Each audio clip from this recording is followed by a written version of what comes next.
Welcome to the Headley Highlight Show's Headley Headspaces. This week's Headspace is called, "Is the apparent cover-up of the Epstein client list a distraction?" From, how did Mr. Epstein acquire all that money and from whom? Who was using the information he was gathering? And how was that information then deployed for the benefit of those who were gathering it? All this on the Headley Highlight Show's Headley Headspaces. So before I jump into this week's Headspace, I want to say a huge thank you to everyone who's been downloading my content, liking, commenting and sharing on my YouTube page. I still appear to be hovering at 1,678 subscribers. I'm trying to get to 1,700 and it's proving a little slow, regrettably. However, I still have faith in the interest levels I will hopefully be able to garner now and in the future. And I look forward to more subscribers on my YouTube channel, which is called DeniseHeadley.com. Jump over, click the notification bell and select all, and you will see all of my uploads as and when they occur. You can also make a donation at my website, which is DeniseHeadley.com, or you can make a donation on my YouTube page. I'm very partial to 3 Rings and Chips and a Miranda, of course. And I also accept fiat as well as crypto. Please do somebody buy me a whole Bitcoin. Right, now that we've done that preamble, let's jump straight into this week's Headspace. And the question that I'm asking this week is the current conversation about a Trump cover-up of the Epstein client list a distraction from the wider question of where did Mr. Epstein get all his money from? Who was Mr. Epstein gathering information for? And what did those people do with that information once they'd gathered it? And this, in my opinion, is a very fundamental question that is getting absolutely no bandwidth whatsoever. But that's only in the legacy media space. Independent media has been asking these questions for some time. And Mr. Trump's recent response to a question around the Epstein list sparked this latest episode in the ongoing saga of Jeffrey Epstein being one of the most prolific, apparently, child traffickers of our time, suddenly passing away in a jail cell and only one person going to jail as a consequence, that is Ghislaine Maxwell, and all of the individuals who visited and frequented and had him as a client, supporter, friend, ally, or something else. None of those individuals' names have been released. And none of those individuals have apparently come to be held accountable. The scandal surrounding Epstein has engulfed the very high-profile individuals, including the King's brother, King Charles's brother. A settlement was reached with Prince Andrew and Virginia Giuffre in 2022 as she had accused him of sexually abusing her when she was a teenager. She said that she was trafficked by Mr. Epstein and Miss Maxwell. Since his death, the flight logs to Jeffrey Epstein's island have been made public. He had a private plane called the Lolita Express, which is basically the story of an adult falling in love with a child. It's romanticized underage sexual contact. And I think the branding spoke very highly for itself, in my opinion. So just to provide some context as to where we are currently, Miss Maxwell is in jail and Mr. Epstein apparently unalived himself. And Mr. Trump, on his campaign trail, with the support of many notable social media influencers, stated fully that he would be exposing these files so that the individuals could be brought to justice who were participating in the services of Mr. Epstein on his island and throughout his period as a New York financier, partygoer, and otherwise all-round very well-connected individual. Before I jump into some content on this subject, I think it's important to say that this issue is not a domestic issue for America. It's an international issue, in my opinion. And I think it has got geopolitical ramifications. And those ramifications, in my opinion, I might as well just say what my thoughts are if it's proven that Mr. Epstein was in effect an agent of a foreign government and was using the support of that foreign government to entrap individuals, manipulate individuals through the use of compromising situations which he engineered. That's got very serious political considerations for all the individuals who were potentially engineered for the benefit of the individuals who were gathering the data. I also just want to remind you what my question was. Where did Jeffrey Epstein get all that money from? If he was working for somebody, who is he working for? What was that data being used for once it was gathered? And how did the gatherers of the data deploy it for their benefit? Now enter stage left, Trump 7 days ago, addressing the question about what his administration is going to do about the Epstein files which he politically ran on during his campaign. And released yesterday on Jeffrey Epstein, it left some lingering mysteries. One of the biggest ones is whether he ever worked for a American or foreign intelligence agency. The former Labor Secretary, who was Miami U.S. Attorney Alex Acosta, he allegedly said that he did work for an intelligence agency. So could you resolve whether or not he did? And also, could you say why there was a minute missing from the jailhouse tape on the night of the stabbing? Yeah, sure. If could I just interrupt for 1 second? Are you still talking about Jeffrey Epstein? This guy's been talked about for years. You're asking, we have Texas, we have this, we have all of the things. And are people still talking about this guy, this creep? That is unbelievable.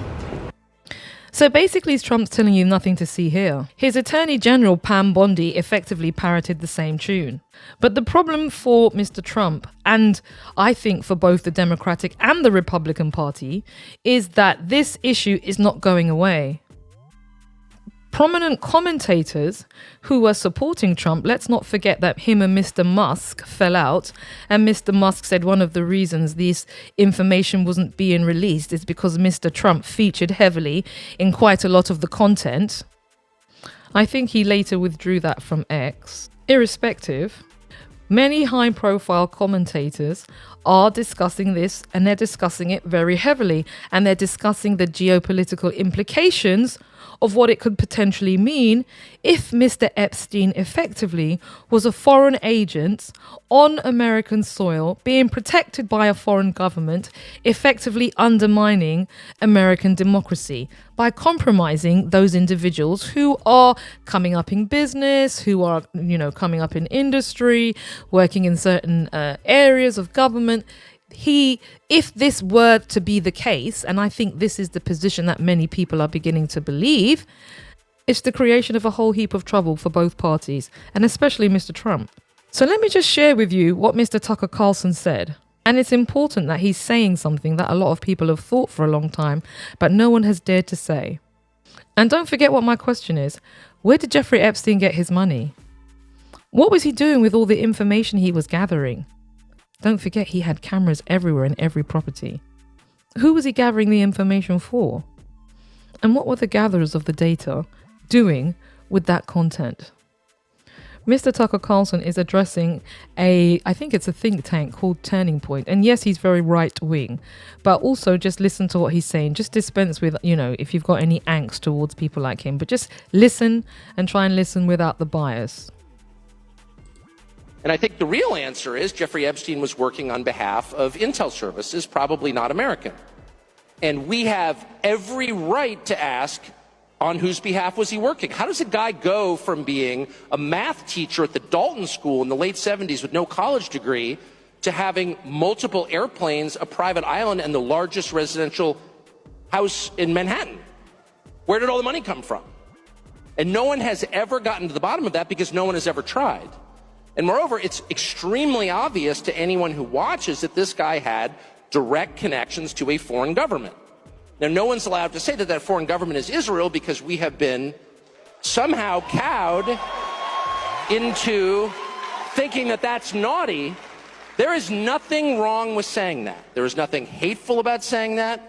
There's nothing anti-Semitic about saying that. There's nothing even anti-Israel about saying that. I've spent my entire life pretty much in Washington, where I knew and loved a number of people, including one very close person who worked at CIA. That has never prohibited me from saying, I think the CIA has done some horrible things, murdered a bunch of people, participated in the murder of a sitting U.S. president. It's got a whole trail of crimes. That doesn't make me a disloyal American. It doesn't make me anti-American in any sense. I was born here. My family's been here for hundreds of years. I love this country. That's why I live here. So criticizing the behavior of a government agency does not make you a hater. It makes you a free person. It makes you a citizen. You're allowed to do that because you're not a slave. You're a citizen. And you have a right to expect that your government will not act against your interests, and you have a right to demand that foreign governments not be allowed to act against your interests. That's not creepy. It shouldn't be forbidden. And yet all of us have trained ourselves to believe that you can't say that somehow, that that's like too naughty and forbidden. And the effect of making that off limits has been to create a lot of resentment, and I'll say it, hate online, where people feel like they can't just say, like, what the hell is this? You have the former Israeli prime minister living in your house. You have had all this contact with the foreign government. Were you working on behalf of Mossad? Were you running a blackmail operation on behalf of foreign government? By the way, every single person in Washington, D.C. thinks that. I've never met anyone who doesn't think that. I don't know any of them that hate Israel, but no one feels they can say that. Why? And I think the longer that we play along with it, the more subterranean and creepy and hateful the conversation actually becomes. So I think it's better just to say it right out loud. Did this happen? And of course, that question has been asked to the government of Israel, and their answer is, we're not going to tell you. And I think our answer should be, no. As long as we're sending you money, if you were committing crimes on our soil, we have an absolute right to know, did you do this or not? And yet everybody has been so brainwashed into thinking that's somehow an expression of hate or bigotry, when it's not. It's a baseline question that every U.S. citizen has a right to an answer on. What the hell was this? And I think that question is fundamental. What was it? And what is it? And is it over? If it is proven that Mr. Epstein was an agent of a foreign government and was effectively committing crimes on American soil with support from a foreign government, what does that actually mean for those governments who were in place while this was going on? He wasn't doing this for a short period of time. He was doing this for decades under numerous administrations. With the current conversation around the Epstein files in the mainstream media, focusing your attention on the list that's not been shared, and also the blocking of further investigations by the GOP, no one is asking questions as to how come and where did he get all of the money from? What has happened to all of the information? Are we supposed to believe it was just child porn he downloaded from the internet, as opposed to carefully curated, compromising informations from people who are moving up and moving around in those circles? The reason Trump is in trouble with it is because his base don't believe him. Liberals don't believe him because they don't like him anyway. And even though the Democrats are, in my opinion, supporting investigating this issue, they brought the motion to the GOP, many of their individuals are compromised also. So in my opinion, this is a particularly long headspace, but I mean, you have to chew over these things. In my opinion, we are focusing on an important question, but not the wider question. Can you imagine if a foreign power has compromising information on potential MPs, members of government, diplomats, members of industry, members of media, members of engineering companies, major manufacturers? Think about what you could do with that, how you could use it for your own objectives. And that's why I don't think this is going away. Epstein, in my opinion, and Trump are in a spider's web. That's what this whole thing appears to be to me. It's like a spider's web.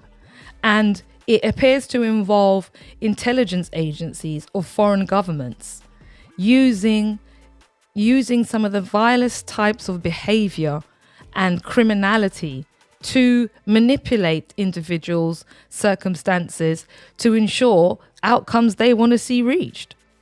And no one's asking that question. No one's looking at it. And I think that's a really important part of this quietening by Trump of this whole issue. Personally, Trump's a cog in this wheel.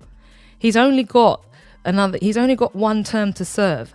And once he is gone, this whole issue and the levers of the people who are involved in this type of data gathering, content manipulation, manipulation of individuals and circumstances when they get this type of information, in my opinion, that's not going to change. It's not going to change unless it's unraveled. Now, the question is, can it be unraveled? And is it going to be unraveled? Because yesterday's conspiracy theories is next week's facts. Hello, JFK.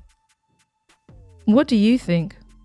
I mean, Leslie Wexner in the 1991, I believe, signed full power of attorney over to Jeffrey Epstein. He was one of the richest men in America. I think he was the richest man in Ohio at that time. Jeffrey Epstein becomes the head of the Wexner Foundation, funnels some $2.5 million to Ehud Barak, the former Israeli prime minister. I'm putting these things out there because I want people to know that the money is an integral part of the operation. And to the extent that the sex trafficking and all of that is linked, they are fused together because they were used primarily by the intelligence community. Both, Epstein was a conduit of high-stakes money laundering for things like, not Iran-Contra specifically, but let's say like funneling arms from Israel to Iran. This was also how he met eventually Robert Maxwell and became ensnared with his daughter, Ghislaine Maxwell. The money laundering is actually more key to his intelligence rules. Arms from Israel to Iran? Well, this was a key part of the Maxwell story. Robert Maxwell is a very sketchy character, Ghislaine Maxwell's father.